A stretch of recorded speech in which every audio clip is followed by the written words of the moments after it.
Hi group, I'm excited to share with you about my action research that I've been doing this semester. So I'm going to share with you my PowerPoint that I created. My PowerPoint is all about early reading intervention for struggling readers, and I focused on this with RTI. My district is kind of moving in that direction, so I kind of wanted to learn more about that before it becomes something that is really implemented and we got to get going on it now. So a little bit about me and my introduction is I chose this topic because I identify with students who are struggling readers. I was a struggling reader growing up, and it really is something that's passionate to me. And I know for action research, it's important to choose something that you feel passionate about and that you feel that needs improvement. And this is exactly the topic I feel like goes with that. So let me get started.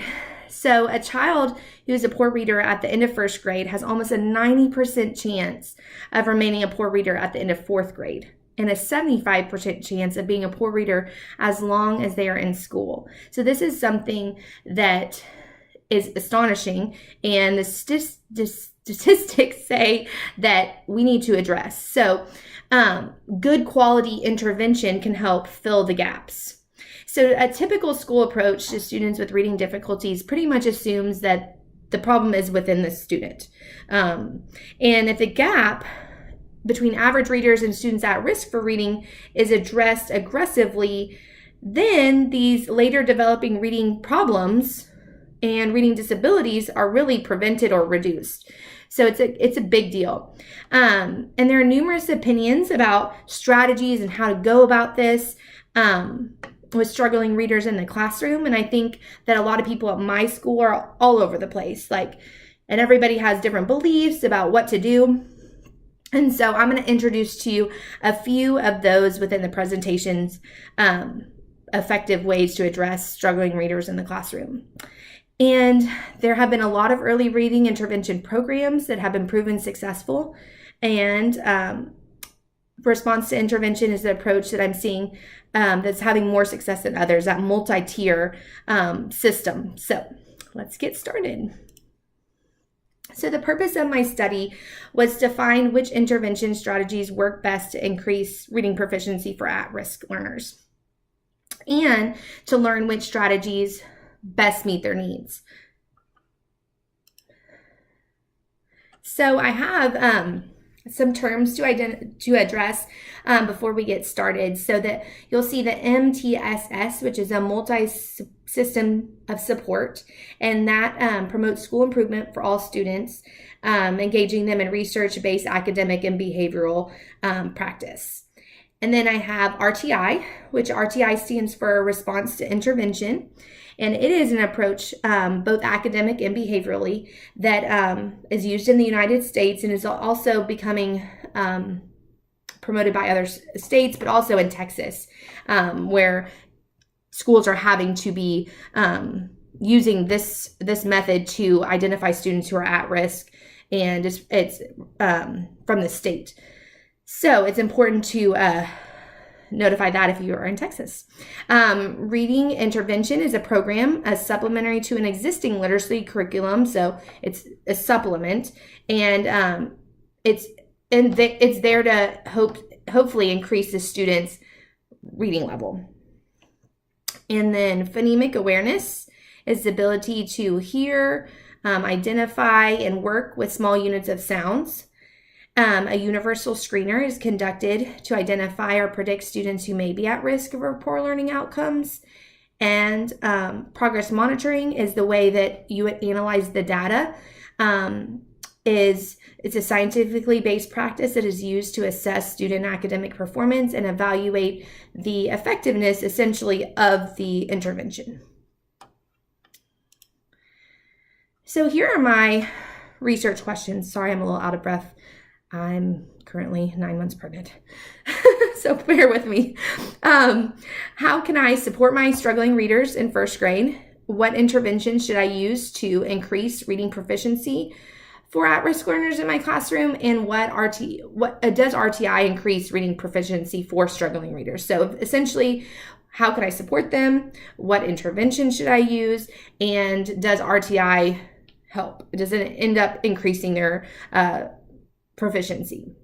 So you'll see that throughout my research, I've really addressed number 1 and number 3, but I'm still working.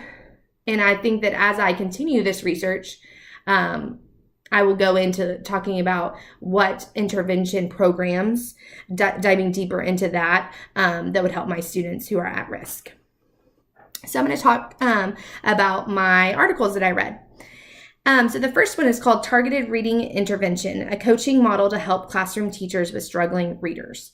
And this study examined the effectiveness of classroom teacher interventions using TRI, which is a targeted reading intervention with children in kindergarten and in first grade. So they used a biweekly intervention and a literacy coach to assist the classroom teacher. And this is the first study that used like a literacy coach as well, and it wasn't weekly. Most interventions are weekly. This one's bi-weekly. So I thought that was interesting. And also that this was only 15 minutes, and most of the interventions that I researched were 30 minutes. And these are only one-on-one. And most of the research I found was in small groups. So this was very interesting. The study found that TRI was promising in helping students because they were able to increase their phonological awareness skills compared to those who did not receive the help. So I think even though it was one-on-one in 15 minutes, the targeted, explicit teaching of those phonics skills really helped them. And additionally, it also identified 2 deficits, phonological awareness and rapid naming fluency, that most readers were struggling with.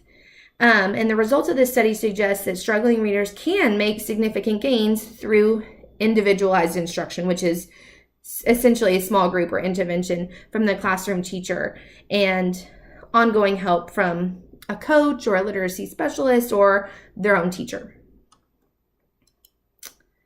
The next article I read was identification of reading problems in first grade with a response to intervention method. So this is where it kind of goes into the RTI model and how that all works.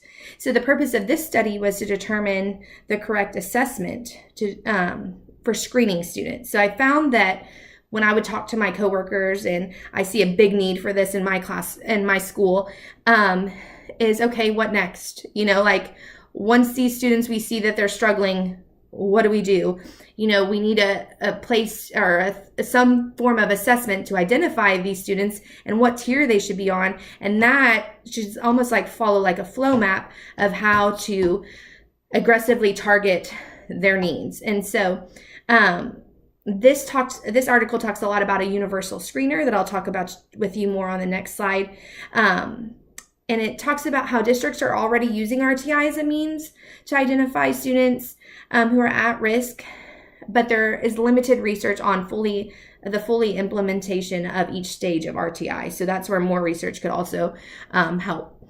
The study found that most of the research is currently focused on students' responses, and an effective universal screener will help to identify first grade children at risk for reading difficulties or reading problems. And the results also found that early intervention methods for young readers and struggling readers are imperative in setting them up for future success in later grades. And that's very obvious.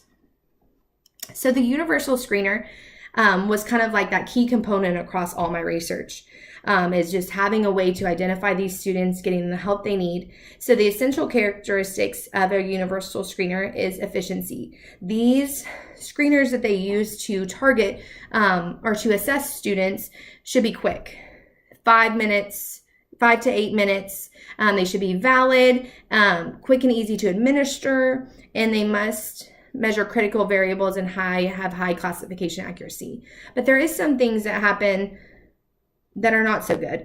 For example, over-identification. There's been known to be false positives, resulting in providing additional services to students who do not experience problems. And then on the other hand, there is under-identification, false negatives, resulting in not providing services to students who are experiencing reading difficulties. So like with any study or assessment, getting that under control is going to be important. And then it also talked about, I was confused on whether, do these interventions start in kindergarten or do they start in first grade? When's the best time? But this study actually found that it should start in first grade because in kindergarten, they don't actually have a lot of those phonemic skills mastered. And so you're unable to see or get a better picture of how the students are actually performing. So they said to wait until first grade, and it may be more accurate, that the universal screener may be more accurate. So I thought that was very interesting. The next article I read was coordinating instructional supports to accelerate at-risk first grade readers' performance. So many districts claim to be implementing RTI, but others question the quality and the accuracy of this practice. The study implemented a multi-tier model like RTI with a focus on the nature of general instruction, the use of screening like the universal screener, progress monitoring, and there are many differences identified in instructional delivery which can negatively affect learning. So sometimes some of the studies found that, it really wasn't the student having a reading disability and it wasn't the student having reading difficulties or not knowing phonological awareness. It was the instruction. The teacher's instruction. So I thought that was very interesting as well. The results of this study found that with coordinating instruction across the tiers helped accelerate reading development. The 3-tier models have a common purpose of accommodating multiple ranges of students' needs, and they offer differentiating instructional supports in relation to the magnitude of the student. So I really liked how these multi-tier intervention models help differentiate, because I feel like my principal's always stressing, okay, find something for the overachieving kids and find something for the, to meet the needs of the kind of the average kids, and then low kids, you need to be on them and, helping them. And so this multi-tier model helps, okay, tier 1 kids are fine. They're the ones that aren't having any struggles. And tier 2, okay, they're having some struggles. And then tier 3, okay, they're having some really big struggles, and then how to go about it. So I really like the layout of that. And then the next article is how to reach first grade struggling readers, an integrated instructional approach. So this study discusses how in the past 30 years, there has been a lot of research in reading. And it found that early developing skills set the groundwork for success for reading comprehension. So all those early intervention skills like phonemic awareness, phonics, decoding, all that helped with early developing skills. These foundational skills need to be taught explicitly. And if there's a gap, it needs to be addressed quickly and aggressively. And that's like the main thing of all of this research that I've done, is seeing this continuing. Okay, yes, if you do target these at-risk students early, then it does help fill the gaps and it does help prevent them. And this intervention does work, in helping these students. So that was really awesome to see. So the multi-tier model provided students with the support based on documenting students' needs. And in this study, the general education teacher was the one providing the reading instruction. And I know not all schools have a reading specialist or a reading interventionist, and it does fall on the teacher. And so it's kind of like, okay, well, the teacher can do it. They can do it too. So it was interesting to see. And so I think with coaching and PD, I think the teacher can also be a great advocate for intervention for their students. So in my research, I would first give a universal screener to all the first grade students at the beginning of the year. And those who score 25% or below, or who are in the 16th percentile, will be placed in small intervention groups. The study will take place outside of the classroom, so they will be removed from the classroom for 30 minutes for 5 times a week. The students involved in the study are at risk for performing below grade level, and would benefit from reading intervention. This will be a targeted intervention time where a research-based instructional program will be used to target early literacy skills. The design. So multiple sources of data would be used to quantify and measure a student's academic and behavioral needs. So I've listed some observations, questionnaires, interviews, anecdotal notes, student benchmark assessments, and products will help guide the level of intervention. And then progress monitoring will essentially be used to analyze the data and grade the student's response or the student's progress and make instructional decisions to promote proficiency of the targeted skills. And then progress reports would go home to parents throughout the 6 to 9 weeks of intervention as another means to check for progress. So here I created a student questionnaire, and the student questionnaire is really to kind of test their attitude and see what's really going on and how they feel about reading. There's some true false and kind of gauging on a number line. How do you feel? Are you happy? Does it make you sad? Does it make you anxious? Where would you put yourself on a ladder? Struggling, getting through it, or I feel good about myself. And then I have a student interview, which kind of addresses the same things. Do you like to read? Why or why not? What topics interest you? What is your favorite book? And this will kind of give me a better understanding of, okay, is it an attitude thing, or is it really something that they like to read, they just are struggling? And then on this slide, I provided you a data sheet, an example, and I thought this would be beneficial when it comes to collecting data for the small group intervention. It talks about the date, the activity, the data that was collected, the next progress check, the goal, keeping the goal in mind, additional observations, and this program, this multi-tier RTI program of intervention, uses multiple sources of data.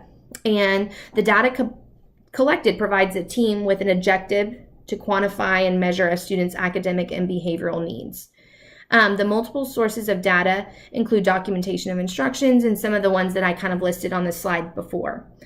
And then it goes on down on this slide to talk about other documentation forms that could be used.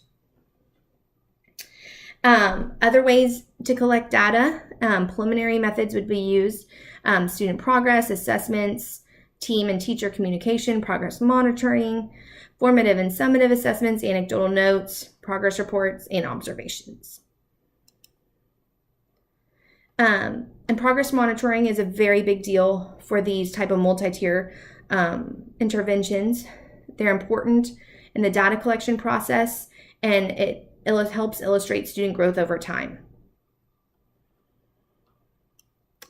And it's easy and efficient to make timely instructional decisions and communicating the results of the student's progress more clearly to parents and staff. So ethics. Students will not be placed in physical harm during this study. They will, their responses will be kept anonymous. A parent consent form will be given to the parents to allow the students to participate. Data will only be shared with administrators, faculty, and family that work directly with the child.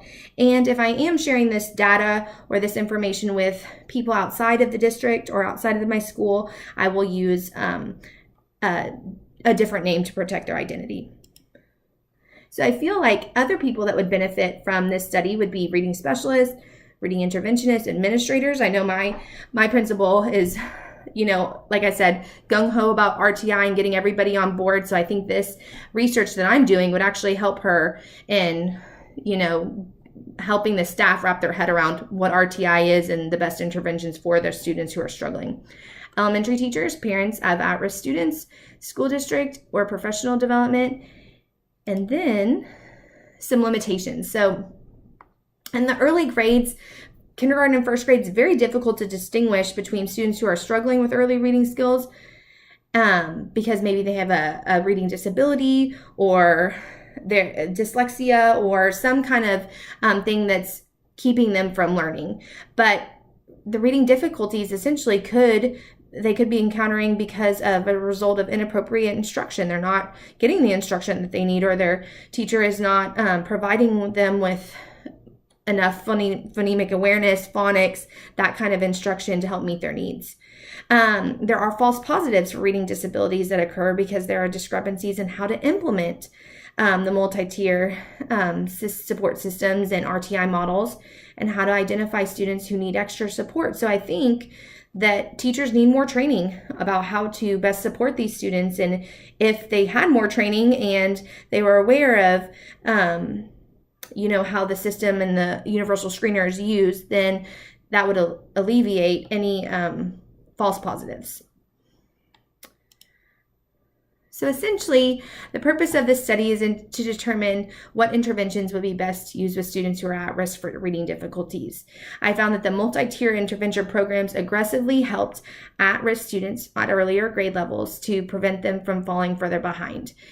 RTI has been proven effective when used with first grade students. This study has shown that students who do not receive interventions in early grades will continue to struggle in the later grades. And there's not one magic program to teach students with reading difficulties. Various programs have produced good results, and that's kind of how my research went. As I went through all the articles, there are various programs, and they produce good results. The result of the programs are just determined by your administrators, but this research could be used to show, okay, RTI is a good multi-tier system that will help identify students who are at risk. And all programs place demands on teachers' time and expertise. And it's important that once a student has been identified at risk, interventions need to be started right away to fill that gap. So another question as I was creating this program or this presentation I wanted to answer is, with further research, is what type of program would be best for early intervention? So I know that the strategy for identifying students would be a multi-tier, but LLI, reading recovery, reading rules, foundations, now that they're in the tiers, well, what kind of reading programs would be best? So now that I know the multi-tier system is beneficial in identifying students who need extra help, now what program would be best to target their needs? So I can kind of take my research in another direction too. So it's very exciting. So thank you for listening to my presentation. And if you have any questions or comments, let me know. Thank you.